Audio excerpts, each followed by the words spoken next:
Hello বন্ধুরা, আজকে আমি আপনাদের দেখাবো খুব সহজ, স্বাস্থ্যকর আর ভীষণ সুস্বাদু মিক্স সবজি রেসিপি। চলুন তাহলে দেরি না করে শুরু করা যাক। তার জন্য আমি প্রথমে কেটে নিয়েছি ফুলকপি, মূলো, বিনস, আলু, বেগুন, সিম, গাজর, ধনেপাতা কুচি, পেঁয়াজ কুচি, টমেটো কুচি, এখানে বড়ি রেখেছি আর কাঁচা লঙ্কা। আজ আমি এই সব সবজি দিয়েই একটি রেসিপি বানাবো। তার জন্য প্রথমে আমি কড়াইটা উনুনে বসিয়ে দিয়েছিলাম। কড়াই গরম হয়ে গিয়েছে, এবার এর মধ্যে তেল দিয়ে দিলাম। তেলটাকে ভালো করে গরম করে নিয়েছি। এবার এর মধ্যে কেটে রাখা সবজিগুলো দিয়ে ভালো করে ভেজে নেব। ভেজে নেওয়ার জন্য এর মধ্যে আমি 1.5 চামচ লবণ দিয়ে দিলাম।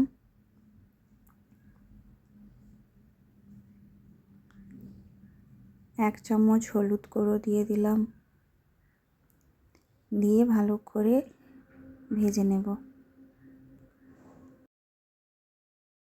সবজিটা ভালোভাবে সেদ্ধ হওয়ার জন্য আমি এটিকে ঢেকে দেব। ঢাকাটা খুললাম, দেখলাম যে সবজিটা ভালোভাবে ভাজা হয়ে গেছে। এবার এটাকে নামিয়ে রাখবো।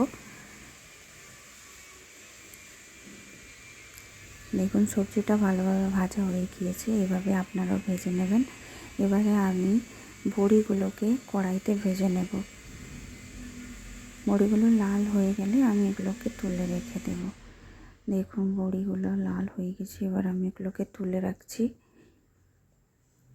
রান্নার জন্য আমি প্রথমে কড়াইতে তেল দিয়ে দিলাম। তেলের মধ্যে আমি তেজপাতা ছিঁড়ে দিলাম।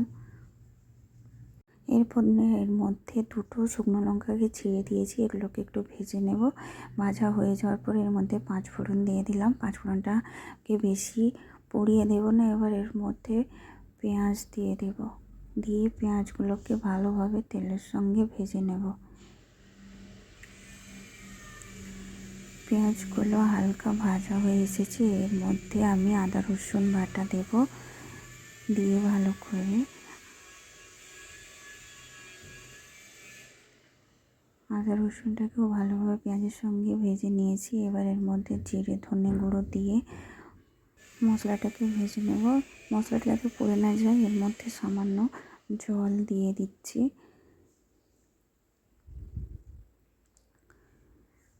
এরপরে এর মধ্যে আমি 1 চামচ হলুদ গুঁড়ো, 1 চামচ লঙ্কা গুঁড়ো দিয়ে ভালো করে মশলাটাকে কষিয়ে নেব যতক্ষণ না পর্যন্ত মশলা থেকে তেল বেরিয়ে আসছে।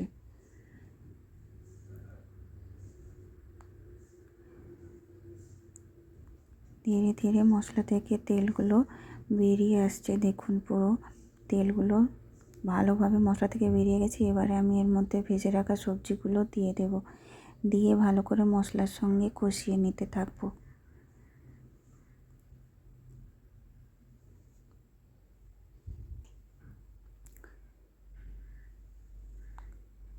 সবজিটা ভালোভাবে মশলার সঙ্গে কষানো হয়ে গেছে। এর মধ্যে আমি আর একটু জল দিয়ে দেব।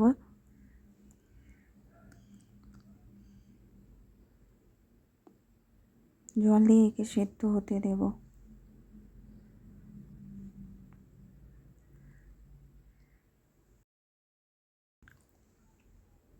তরকারিটা ফুটতে শুরু করেছে। এবার এর মধ্যে কেটে রাখা আগে থেকে টমেটো কুচিগুলো দিয়ে দিলাম। এর মধ্যে ধনেপাতা কুচিগুলো উপর থেকে ছড়িয়ে দেব, দিয়ে আরও কিছুক্ষণ ফুটতে দেব।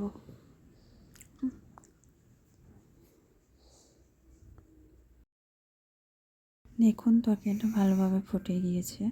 এবার এর মধ্যে আমি আগে থেকে ভেজে রাখা বড়িগুলো দিয়ে ভালো করে কষিয়ে নেব।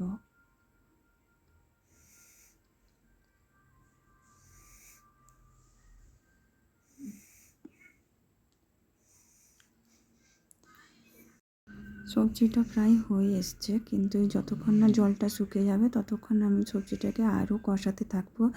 একটু লবণ কম ছিল তাই এর মধ্যে 1 চামচ লবণ দিয়ে দিলাম। এরপর আমি একটু চিনি দিয়ে দিচ্ছি, এর ফলে সবজিটার স্বাদ আরও দ্বিগুণ বেড়ে যায়। এইভাবেই শুকনো হয়ে আসবে, দেখবেন না সবজি থেকে তেল ছাড়তে শুরু করেছে। সবজি থেকে তেল একদমই বেরিয়ে আসছে, এর মানে আমার সবজিটা হয়ে গিয়েছে। এবার আমি সবজিটাকে নামিয়ে নিচ্ছি। এইভাবে আপনারাও বাড়িতে ট্রাই করবেন। এটি রুটি, ভাত, পরোটা সব খেতে পারবেন। যদি আপনাদের আমার এই ভিডিওটি ভালো লেগে থাকে তাহলে আমার চ্যানেলটি সাবস্ক্রাইব করতে ভুলবেন না। আবার দেখা হবে একটি নতুন রেসিপির সঙ্গে। ভালো থাকবেন, সুস্থ থাকবেন।